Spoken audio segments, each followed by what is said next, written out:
स्वागत है आपका न्यूज बाइस्कोप में। आपके साथ मैं हूं नवीन गुप्ता। झारखंड सरकार में ग्रामीण विकास मंत्री आलमगीर आलम ने अपने पद से इस्तीफा दे दिया है। उन्होंने मंत्री पद से इस्तीफा दे दिया है। आपको बता दें कि कुछ दिन पूर्व ही 3 दिनों पूर्व चंपाई सोरेन ने उनके सारे विभागों की जिम्मेदारी खुद ही ले ली थी और अब ये खबर सामने आई है कि आलमगीर आलम ने अपने मंत्री पद से इस्तीफा दे दिया है। आपको बता दें कि टेंडर कमीशन से जुड़े मामले में आलमगीर आलम को ईडी की टीम ने गिरफ्तार किया था। फिलहाल वो न्यायिक हिरासत में है और न्यायिक हिरासत में होने के बावजूद लगातार उन पर यह दबाव बन रहा था और ये तमाम बातें भी चल रही थी कि आखिर अब तक उन्होंने इस्तीफा क्यों नहीं दिया है। कई तरह के सवाल भी खड़े हो रहे थे।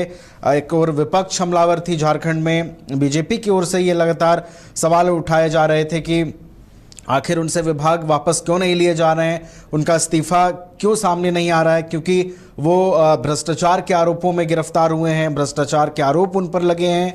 और इसके बाद अब ये स्पष्ट हो गया है, अब आलमगीर आलम ने अपने मंत्री पद से इस्तीफा दे दिया है। फिलहाल वो टेंडर कमीशन से जुड़े घोटाले में कार्रवाई के दायरे में हैं, न्यायिक हिरासत में हैं और सीएम चंपाई सोरेन ने कुछ दिनों पूर्व ही उनके सारे विभागों की जो जिम्मेदारी है वो खुद ले ली थी।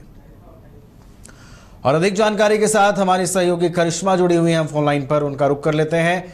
करिश्मा, आलमगीर आलम ने इस्तीफा दे दिया है। बीते दिनों ही चंपाई सोरेन ने उनके सारे विभागों की जो जिम्मेवारी है वो खुद ले ली थी और जब से वो टेंडर कमीशन मामले में गिरफ्तार हुए थे उसके बाद से ही ये सवाल उठ रहे थे कि आखिर भ्रष्टाचार के आरोप लगने के बाद भी वो इस्तीफा क्यों नहीं दे रहे। लेकिन अब स्थिति स्पष्ट है, उन्होंने इस्तीफा दे दिया है। जी नवीन, टेंडर कमीशन मामले में राज्य के जो मंत्री थे यानी कि ग्रामीण विकास मंत्री आलमगीर आलम को जब से गिरफ्तार किया गया था उसके बाद से यही सवाल उठ रहे थे कि आलमगीर आलम कब इस्तीफा देंगे।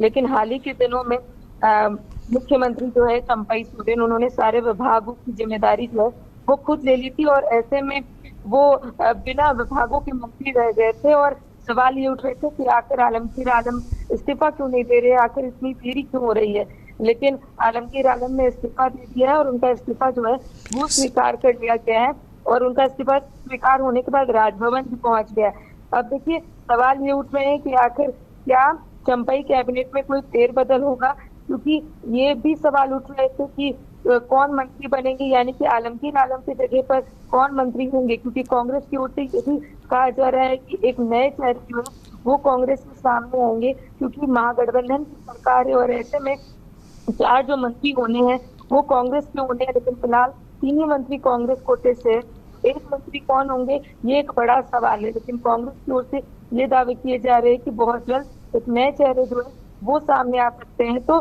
चंपाई कैबिनेट में एक बड़ा फेरबदल जो है वो देखने को मिल सकता है। इसके साथ देखिए, सारे जो संबंधित सूचना है वो कैबिनेट विभाग को दे दी गई है।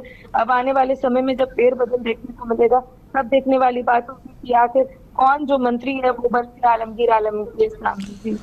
बिल्कुल, तो अब आलमगीर आलम के इस्तीफे के बाद झारखंड कैबिनेट में क्या कुछ आने वाले दिनों में देखने को मिल सकता है, क्या कुछ बदलाव हो सकता है, इसकी भी संभावना व्यक्त की जा रही है। फिलहाल बहुत बहुत धन्यवाद करिश्मा हमारे साथ जुड़ने के लिए और तमाम जानकारियों के लिए।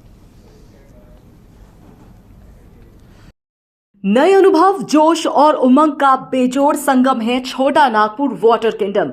यहां आपको पुल पार्टी से लेकर वाटर वेव का होगा एकदम नया अनुभव। सबसे ज्यादा स्लाइड वाला राज्य का पहला वाटर पार्क का नाम है छोटा नागपुर वाटर किंगडम। तो परिवार के साथ आए रातू फन कैसल के पास स्थित छोटा नागपुर वाटर किंगडम।